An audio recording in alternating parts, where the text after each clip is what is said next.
Olá e bem-vindos. Hoje a nossa conversa vai ser sobre um momento, crucial na história de Israel. É um capítulo que parece quase um manual de estratégia, sabe? De lealdade E de timing, né? e de timing perfeito. A gente está se baseando em anotações de bíblias de estudo sobre 1 Crônicas, capítulo 12. E a ideia aqui é ir um pouco além da coroação do rei Davi. A gente quer entender os bastidores. Exato. Quem eram os homens que apostaram tudo nele quando ele era, basicamente um fugitivo? E como esse grupinho virou um movimento que uniu a nação inteira? Perfeito. E é fundamental entender o papel desse capítulo. Ele não é só uma lista de nomes, de números, é uma declaração de legitimidade. Uma certidão de nascimento do reinado, talvez. Exatamente. O cronista que escreveu isso bem depois está construindo um caso para Davi. Ele quer deixar muito claro que o reinado não começou com um golpe, mas com uma aclamação popular, sabe? Que uniu todo mundo e, mais importante, que tinha o selo de aprovação divina. É a fotografia de uma nação escolhendo seu futuro. É isso. Então vamos começar pelo ponto de maior tensão? A história abre com Davi em Ziklag. E para quem não lembra, Ziklag não é Israel, é território filisteu. Ele está exilado, vivendo sob a proteção de um rei inimigo, enquanto o rei Saul o caça. Implacavelmente. Então, nesse momento, levantar a mão e falar "eu apoio Davi" era praticamente assinar uma sentença de morte. Exatamente. Era um ato de traição contra o rei ungido que era Saul. E é por isso que a primeira informação que o texto dá é chocante. Qual é? Os primeiros a desertar e se juntar a Davi em Ziklag são da tribo de Benjamim. Peraí, mas Benjamim era a tribo de Saul. Exato. É como se a guarda pessoal do rei começasse a, mudar de lado. É precisamente essa a mensagem.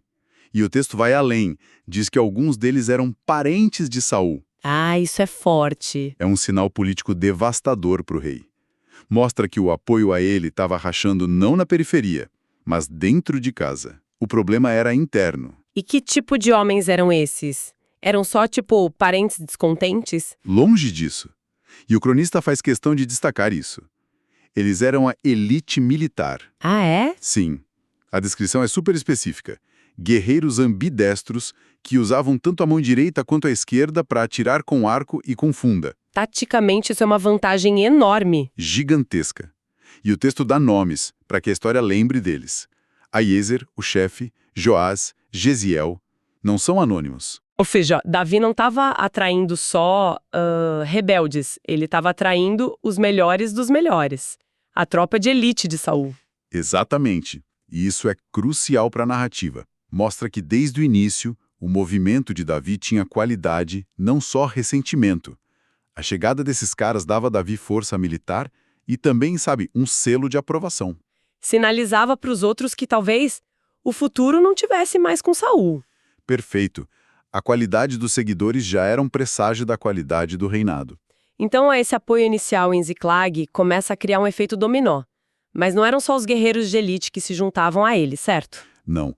O próximo grupo que o texto apresenta é descrito de uma forma quase mítica. É aí que a linguagem muda, né? Muda completamente. A gente sai da descrição tática e entra em algo muito mais poético, visceral.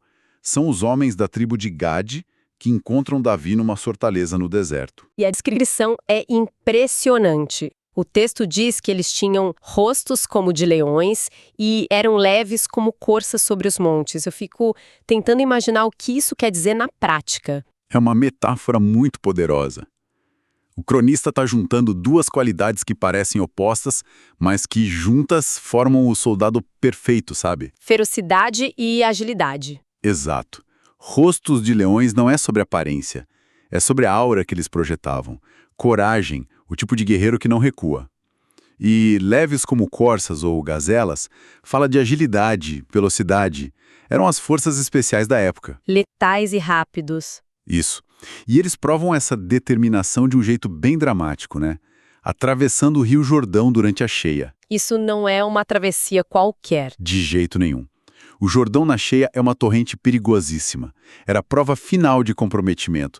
Eles estavam arriscando tudo só para chegar até Davi. Imagina um moral que isso deu para acampamento. Com certeza. Quando esses homens chegaram, todo mundo soube que algo muito sério estava acontecendo. O que me leva a uma questão. Com tanta gente chegando de tribos diferentes, incluindo a do seu maior inimigo, eu fico pensando na paranoia de Davi. Ele é um fugitivo. Qualquer novo aliado podia ser um espião. Como um líder gerencia esse risco? Essa é a pergunta de $1 milhão. E o texto mostra que Davi vivia com essa tensão. Tem um momento crucial quando chega um novo grupo de Benjamim e Judá. Ele não os recebe de braços abertos. Não, ele vai ao encontro deles e confronta. A pergunta dele é direta. Vocês vieram em paz para me ajudar ou para me trair? A desconfiança está ali, clara. E como eles respondem? Como convencem ele? Aí acontece algo muito mais profundo. É o ponto de virada. O texto diz que o Espírito de Deus se apoderou de Amassai, o líder do grupo. E ele não faz um juramento qualquer. É quase uma profecia, né? É uma profecia. Ele grita: "Somos teus, ó Davi, paz, paz contigo, e paz com quem te ajuda, pois o teu Deus te ajuda." Pois o teu Deus te ajuda. Essa frase muda tudo. Muda tudo. É uma declaração teológica. Naquele momento, Amassai está confirmando publicamente o que Davi sentia em particular, que o favor de Deus tinha mudado de lado, de Saul para ele. E para um homem de fé como Davi, isso valia mais que 1.000 soldados. Muito mais. A resposta dele é imediata. Eles aceitam e os colocam em posições de liderança. Isso não fortalece só a liderança militar dele, mas a convicção de que ele é de fato o escolhido. A partir daí, o que era um gotejar de apoiadores vira uma enchente. A escala da história muda completamente, né? Totalmente. Saímos de pequenos bandos no deserto para uma Assembleia Nacional em Hebrom. Exato. O contexto mudou, Saul morreu em batalha, deixou um vácuo de poder, e o que acontece em Hebrom é a consolidação de todo esse apoio.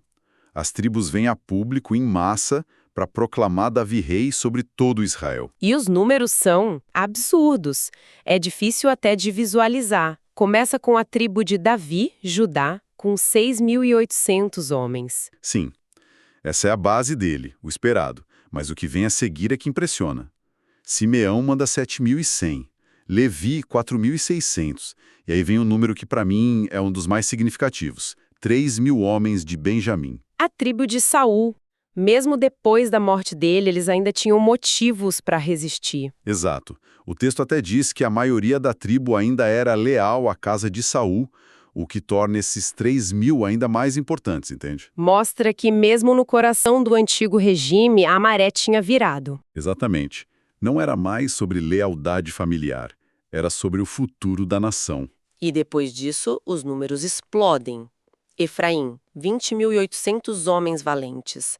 Manassés, 18.000. Mas aí tem uma parte que me deixou curiosa. Da tribo de Issacar, aparecem só 200 chefes. Pois é. Parece pouco, né? Depois de tantos milhares. O que está acontecendo ali? Essa é uma das passagens mais fascinantes. O cronista está nos ensinando uma lição aqui. O apoio a Davi não era só sobre força bruta. Tinha algo mais. Sim.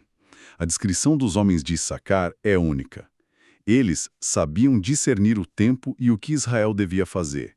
E o mais importante, todos os seus parentes estavam sob as suas ordens. Ah, entendi. Eles eram os estrategistas, os influenciadores. Exatamente. Esses 200 homens valiam mais do que dezenas de milhares de soldados sem direção. Eles eram a inteligência política do movimento. Tinham a visão, sabe? E a presença deles mostra que a coroação foi um ato de poder e de sabedoria. Perfeito. E falando em poder, logo depois vem Zebulon, com um número absurdo, 50.000 homens. E o texto faz questão de destacar algo sobre eles, não é? Sim, que eles vieram com um coração inteiramente fiel. Ou sem duplicidade de coração, em outras traduções. Isso é crucial. Eles não estavam ali por oportunismo. Estavam 100% comprometidos com Davi. Essa lealdade, em massa, era o alicerce emocional de tudo. E somando todas as tribos, o total ultrapassa 300.000 homens. É um consenso nacional impossível de ignorar. O cronista está pintando um mosaico da nação. Isso. Cada tribo traz algo único.